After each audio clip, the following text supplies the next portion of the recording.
بسم اللہ الرحمن الرحیم، السلام علیکم۔ ہماری انسانوں کی تو بہت سی خواہشات ہوتی ہیں، لامحدود خواہشات ہوتی ہیں۔ انسان کی خواہشات کی تو کوئی لمٹ نہیں ہوتی۔ ایک میرے پاس گاڑی ہے، میں اسے اچھی گاڑی مانگوں گا۔ میرے پاس ایک موبائل ہے، میں اسے اچھا موبائل مانگوں گا۔ میرے پاس ایک چھوٹا گھر ہے، میں اسے بڑا گھر مانگوں گا۔ سائیکل ہے، موٹر سائیکل مانگوں گا۔ موٹر سائیکل ہے، گاڑی مانگوں گا۔ گاڑی والا ہیلی کاپٹر مانگے گا۔ تو ہماری خواہشیں نا کبھی ختم نہیں ہوتی ہیں۔ اب اس میں کچھ ایسی خواہشات ہوتی ہیں جو ان چیزوں سے ہٹ کر، سچ ایز کہ اگر کسی کو کوئی چیز چاہیے، اللہ تعالیٰ سے اولاد چاہیے، یا اللہ تعالیٰ اگر وہ اس کو کسی کو پسند کرتا ہے تو وہ اس سے مانگنا چاہتا ہے، اسے حاصل کرنا چاہتا ہے، اور وہ اس کو نہیں مل رہا۔ یعنی کہ ڈفرینٹ قسم کی خواہشات انسان کی ہوتی ہیں، کچھ دنیاوی چیزوں کے اوپر ہوتی ہیں، کچھ ورچوئل چیزیں ہوتی ہیں انسان کی۔ تو اس میں اللہ تعالیٰ نے بہت ہی آسانی کر دی ہے ہماری خواہشات کی تکمیل کے لیے۔ اللہ تعالیٰ جیسے کہتے ہیں نا کہ مطلب دو چاہتے ہوتی ہے نا، ایک ہماری چاہت ہوتی ہے نا جو ہم چاہتے ہیں کہ اللہ تعالیٰ مجھے فلانی چیز چاہیے، فلانی چیز چاہیے، فلانی چیز چاہیے، اور دوسری طرف اللہ تعالیٰ کیا چاہ رہے ہوتے ہیں، ایک اللہ تعالیٰ کی بھی چاہت ہوتی ہے اس انسان کے لیے۔ اس کی چاہت بہتر ہوئی ہماری یا اللہ تعالیٰ کی؟ ڈیفینیٹلی اللہ تعالیٰ کی چاہت بہتر ہوگی نا، کیونکہ اس کو پتہ ہے کہ ہمارے لیے کیا بہتر ہے اور کیا نہیں بہتر، کب بہتر ہے اور کب نہیں بہتر، کون سا صحیح وقت ہے اور کون سا نہیں، یہ اللہ تعالیٰ کو پتہ ہے۔ لیکن ہم اپنی چاہت کے پیچھے لگے رہتے ہیں، ہم ادھر ادھر جاتے ہیں، اور اپنی چاہت کو پورا کروانے کے لیے نعوذ باللہ ہم تو شرک بھی کر بیٹھتے ہیں۔ ہم تو یہ ڈھونگی پاپوں کے پاس بھی چلے جاتے ہیں نعوذ باللہ، ہم فلانے درباروں پہ چلے جاتے ہیں، ان سے مانگتے ہیں نعوذ باللہ۔ اللہ تعالیٰ معاف کرے، دینے والی ذات صرف اللہ تعالیٰ کی ہے۔ تو اللہ تعالیٰ کی چاہت میں اپنی چاہت جب ہم ڈالیں گے نا، اپنی چاہت کو اللہ تعالیٰ کی چاہت کے سپرد کر دیں گے کہ اللہ تعالیٰ یہ میری چاہت ہے، میں چاہتا ہوں یہ مجھے مل جائے، مجھے یہ چیز حاصل ہو جائے، میں اس کو تیرے سپرد کرتا ہوں اور تجھ سے مانگتا رہوں گا، مجھے تیری چاہت چاہیے۔ اللہ تعالیٰ کیا کہہ رہے ہیں بندے سے کہ میں دوں گا تجھے وہ جو پھر تیری چاہت ہے، کیونکہ ہم نے اللہ کی سپرد کر دیا نا اپنی چاہت کو۔ اب اس کے اگینسٹ دوسری بات کیا ہے، یعنی کہ حدیث کا دوسرا رخ کیا ہے، وہ یہ ہے کہ اللہ تعالیٰ کہتے ہیں کہ اگر تم اپنی چاہت میں لگے رہے اور تو نے مخالفت کی اس کی جو میری چاہت ہے، یعنی کہ اللہ تعالیٰ جو ہمیں دینا چاہ رہا ہے، جس سے ہمیں نوازنا چاہ رہا ہے، جو ہمیں عطا کرنا چاہ رہا ہے، ہم کہتے ہیں کہ نہیں یار یہ تو ہمیں چاہیے ہی نہیں تھا، اس کی تو ہمیں ضرورت ہی نہیں تھی۔ یعنی کہ تم نے اللہ تعالیٰ کی چاہت کی مخالفت کی، جو تم مانگ رہے ہو، تم کہتے ہو مجھے یہی چاہیے، مجھے یہ چیز نہیں چاہیے جو اللہ تعالیٰ کی طرف سے آئی ہے، تو اللہ تعالیٰ کہتا ہے کہ میں تمہیں اس میں پھر کھا دوں گا جو تیری چاہت ہے۔ یعنی کہ اللہ تعالیٰ پھر ہمارے سے پیچھے ہو جاتا ہے۔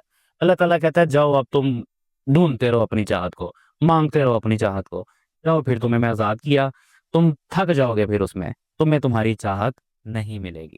اینڈ پہ اللہ تعالیٰ کیا کہہ رہے ہیں کہ پھر ہوگا وہی جو میری چاہت ہے، یعنی کہ ایٹ دا اینڈ چاہت جب اللہ کی ہی ہے، اور وہی سب سے بہتر ہے ہمارے لیے، وہی سب سے امپورٹنٹ، وہی سب سے بہترین ہے ہمارے لیے اللہ کی چاہت۔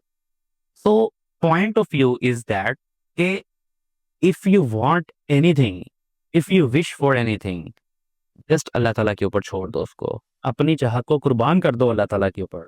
اللہ تعالیٰ سے اس طریقے سے دعا کرو کہ اللہ تعالیٰ اگر یہ چیز میرے لیے بہتر نہیں ہے، میں اس کو آپ کے سپرد کرتا ہوں، مجھے یقین ہے کہ تم مجھے اس سے اچھا دو گے انشاءاللہ۔ یہ یقین رکھیں، توکل رکھیں۔ پھر اللہ تعالیٰ جب یہ دیکھتا ہے نا کہ میرا بندہ کتنی محبت سے اور کتنا یقین اور توقع سے میرے پاس آیا اور اپنی چاہت کو مانگ مانگ کر تھک گیا تھا، پھر اس نے کہا کہ اللہ تعالیٰ میں تیری سپرد کرتا ہوں، شاید میرے لیے یہ نہیں بہتر ہے، یا ابھی اس کا وقت نہیں ہے، اور وہ یہ یقین کر لیتا ہے کہ یہ میں تھک جاؤں گا اس میں، اللہ تعالیٰ میں اس کو تیری سپرد کرتا ہوں۔ یقین کریں اللہ تعالیٰ کے الفاظ ہیں کہ وہ کہہ رہا ہے کہ جب تو سپرد کر دے گا اس کو جو میری چاہت ہے، پھر میں دوں گا تجھے وہ جو تیری چاہت ہے۔ سبحان اللہ، یعنی کتنا بڑا ریوارڈ ہے۔ صرف ہمیں سمجھنے کی تھوڑی سی دقت ہے کہ ہم اپنی چاہت کو جب اللہ کی سپرد کر دیں گے تو اللہ تعالیٰ وہی دے گا جو ہماری چاہت ہے، جس کے لیے ہم تڑپ رہے ہیں اس دنیا میں، جس کے لیے ہم مرے جا رہے ہیں اس دنیا میں، جس کے لیے ہم اس سے پوچھتے ہیں، اس کی ہیلپ مانگتے ہیں، اس کا ساتھ لیتے ہیں، نعوذ باللہ شرک کرنے لگ جاتے ہیں، اپنے چلے محبوب کو پانے کے لیے نعوذ باللہ ہم شرک کر بیٹھتے ہیں۔ اللہ تعالیٰ معاف کرے۔ آج کل کا زمانہ اتنا جہالت کی طرف چلا گیا ہے کہ نعوذ باللہ کسی کو پانے کے لیے، کسی کو حاصل کرنے کے لیے تویز، دھاگے، کالے جادو کی طرف لوگ چلے جاتے ہیں اور جا رہے ہیں کہ بھئی ہمیں ہمارا محبوب مل جائے، بابا جی کوئی دم کر دیں، کوئی تویز دے دیں، کوئی پڑھائی بتا دیں۔ تو یار تم ان کے پاس جانے سے پہلے جو دنیا کا فرعون ہے، تو اس کے پاس تم جانے سے پہلے تم اپنے مالک کے پاس کیوں نہیں آئے؟ اس کے خزانے میں کسی چیز کی کمی ہے؟ نہیں، اللہ تعالیٰ ہی کل کائنات کا مالک ہے، اس سے مانگو۔ کیسے ممکن ہے کہ وہ تمہیں نہ دے؟ چلو اگر وہ تمہارے لیے بہتر نہیں ہے وہ چیز، اللہ کو پتا ہے، تمہیں نہیں پتا، اللہ تعالیٰ اس کو بہترین کر کے صحیح وقت پر تمہیں دے گا۔ اپنا گمان تو رکھو نا تم اللہ تعالیٰ سے، اللہ تعالیٰ کے پاس جاتے نہیں ہو جو سب سے بہترین شارٹ کٹ ہے لینے کا، تم وسیلوں کی طرف چلے جاتے ہو، اور وہ وسیلے بھی ناجائز وسیلوں کی طرف تم چلے جاتے ہو۔ اللہ اکبر۔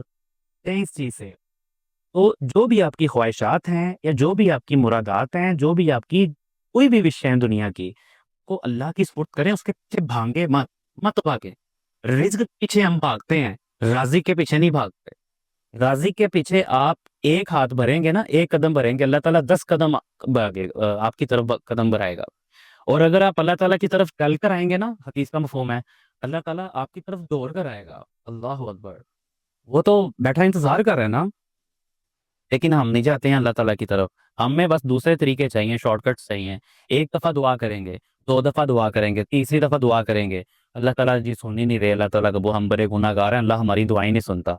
یار ایسے کیسے ہو سکتا ہے؟ اللہ تعالیٰ ضرور سنتا ہے، بس تم گمان رکھو اللہ تعالیٰ کے اوپر، اپنی چاہت کو اللہ کی طرف پھینکو، اللہ تعالیٰ کی سپرد کرو، یا تو وہ تمہیں وہی چیز دے گا انشاءاللہ تعالیٰ، یا اس چیز کو اگر بہتر نہیں ہوگی تو بہتر کر کے دے گا، یا اس کے متبادل دے گا ضرور، چاہے وہ رزق ہے، اولاد ہے، محبوب ہے، یا دنیا کی کوئی چیز ہے، کاروبار، اینی تھنگ ایلس، کچھ بھی ہے، چاہت کے اوپر، اللہ کے اوپر اپنی چاہت کو چھوڑ دیں اور دعا کرتے رہیں، دروازہ کھٹکھٹاتے رہیں، اللہ کا دروازہ تو کھلتا ہی ہے، کیسے نہیں کھلتا؟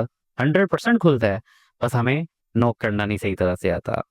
اللہ تعالیٰ مجھے اور آپ کو سمجھنے کی توفیق دے، اللہ تعالیٰ ہمیں پکا سچا اور نیک مسلمان بنائے اور ہمارا خاتمہ ایمان پر کرے، آمین۔